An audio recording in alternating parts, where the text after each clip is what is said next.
Have you ever wondered if people in the past were healthier than us?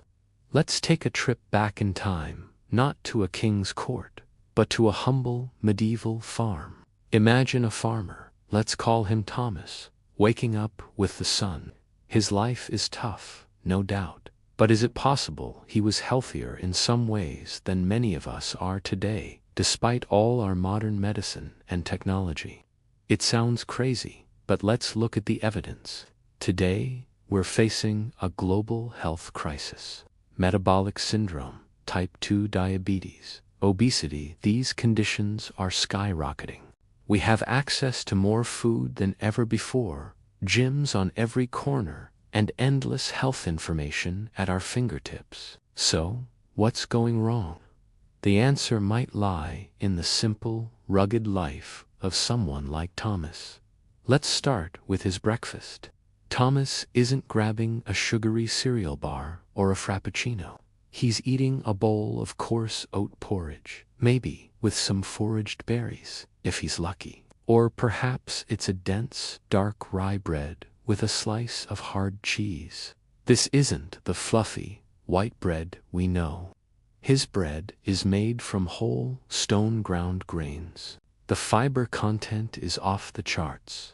This means the energy from his food is released slowly and steadily throughout the morning. No dramatic blood sugar spikes, no mid-morning crash. Now, think about your typical modern breakfast: a sugary cereal, a pastry, or even just a large glass of orange juice. These foods are packed with simple sugars and refined carbohydrates. They hit your system like a rocket, sending your blood sugar soaring. Your pancreas then has to work overtime, pumping out insulin to manage this sugar rush. Do this day after day, year after year, and you're paving the way for insulin resistance, the precursor to type 2 diabetes. After his simple breakfast, Thomas heads out to the fields. His workday is his workout. He's not sitting at a desk for 8 hours. He's plowing, sowing, reaping, lifting, and carrying. This isn't a 30-minute HIIT session. It's sustained, low to moderate intensity activity all day long. This constant movement keeps his muscles primed to use glucose for energy, making his body incredibly sensitive to insulin. He's essentially training his metabolism to be efficient every single day. Compare that to our modern sedentary lifestyle. We might go to the gym for an hour, which is great, but what about the other 23 hours? Many of us sit in a car to get to work, sit at a desk all day, and then sit on the couch in the evening. This prolonged inactivity is a disaster for our metabolic health. Our muscles, deprived of consistent work, become less responsive to insulin, letting sugar build up in our bloodstream. Lunchtime for Thomas comes around. What's on the menu? Probably a thick vegetable and lentil stew, maybe with a small piece of salted pork for flavor. The ingredients are simple and whole. The vegetables come straight from his garden: pecinions, carrots, turnips, cabbage. The lentils provide protein and more fiber. There are no ultra-processed ingredients, no artificial flavors, no hidden sugars. Everything he eats is a real single-ingredient food. Now, let's look at a modern lunch. A sandwich on processed white bread with deli meats full of preservatives, a bag of chips cooked in refined vegetable oils, and a soda loaded with high-fructose corn syrup. Or maybe it's a healthy, pre-packaged salad with a dressing that's secretly packed with sugar and unhealthy fats. These ultra-processed foods are engineered to be hyper-palatable, making us overeat. They're stripped of their natural fiber and nutrients, and they contribute to chronic inflammation in the body, another key driver of metabolic disease.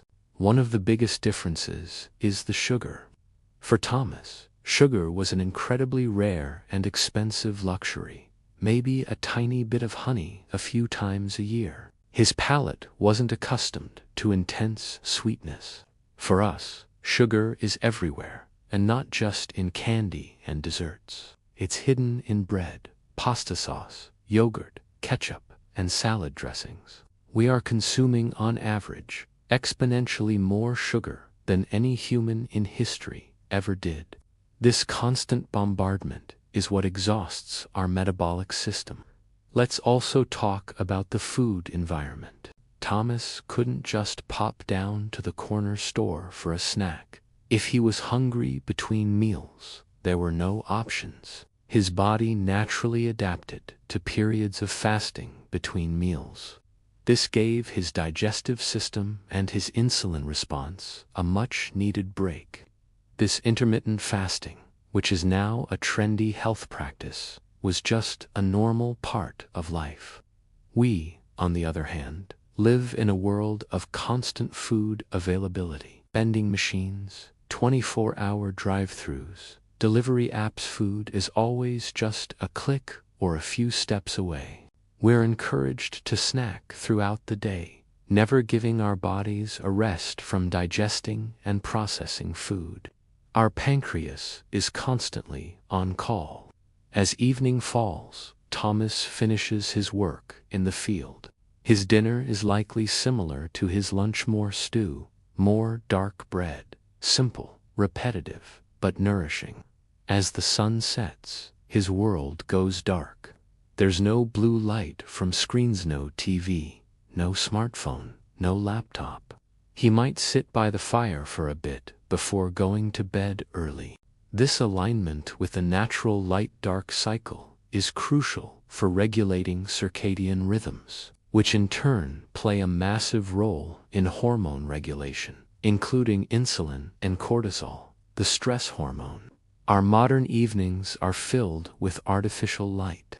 We scroll through our phones until the moment we close our eyes. This blue light exposure tricks our brain into thinking it's still daytime, disrupting the production of melatonin, the sleep hormone. Poor sleep is a well-established risk factor for metabolic syndrome. It increases cortisol levels, messes with our appetite-regulating hormones, and directly impairs insulin sensitivity. You can eat a perfect diet and exercise daily, but if your sleep is poor, your metabolic health will suffer. Of course, let's be clear, I am not romanticizing the medieval period. Thomas's life was incredibly hard. He faced the constant threat of famine, infectious diseases we cured a century ago, and had a life expectancy that was brutally short. He didn't have access to antibiotics, surgery, or even basic hygiene as we know it. His teeth were probably in terrible shape, and a simple infection could be a death sentence. The point isn't that we should trade our lives for his. The point is to learn from the stark contrasts. We have won the battle against so many of the things that plagued Thomas, but we've inadvertently created a new set of problems with our modern environment. The very convenience and abundance that we celebrate are, in a way, making us sick. So what can we do? We can become modern-day farmers, in a sense. We can't go back in time, but we can integrate the principles of that lifestyle into our own. First, eat real food. Like Thomas, prioritize whole, unprocessed foods. Fill your plate with vegetables, lean proteins, and healthy fats. Learn to cook. When you cook your own meals, you control the ingredients. You can eliminate the hidden sugars, unhealthy fats, and artificial additives that are rampant in processed foods. Read labels, be a detective, and see just how much sugar is hiding in your healthy foods. Second, move naturally throughout the day. Don't be a sitting creature. Take the stairs, park farther away, go for a walk during your lunch break, get a standing desk, do some gardening. These small, consistent movements are just as important, if not more so, than an intense hour at the gym. Build a life where movement is integrated, not just scheduled. Third, respect your circadian rhythm. Prioritize sleep. Create a relaxing bedtime routine. Dim the lights in the evening. Try to avoid screens for at least an hour before bed. Getting 7 to 8 hours of quality sleep is one of the most powerful things you can do for your metabolic health. And finally, consider incorporating periods of fasting. You don't have to starve yourself. It can be as simple as finishing your dinner by 7 p.m. and not eating again until breakfast at 7 a.m., giving your body a solid 12-hour break. We are living in the best of times and the worst of times. We have the knowledge and resources to live longer, healthier lives than any generation before us.